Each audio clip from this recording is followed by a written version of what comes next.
tama ka nga, may resulta ka ba? Tinuro na nga sa'yo, hindi mo pa sinunod. Bakit?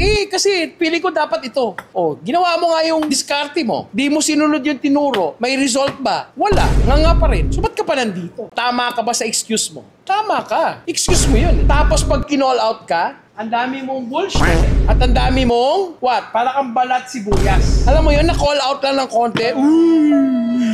Sobra!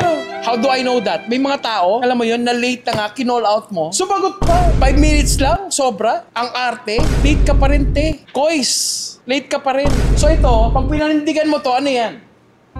Yan yung jebs mo.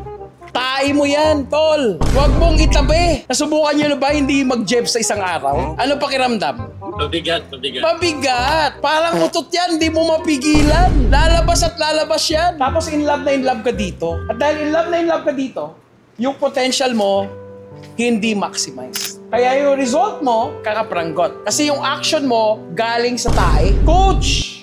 Nag-try naman ako. Trial and error. Diba? Coach, sinubukan ko naman. Bakit pa ako magtatae? Bakit pa ako magta-trial and error? Basta kung ano sinabi nila, gagawin ko na lang. Babawasan ko yung jebs ko para wala akong trial and error.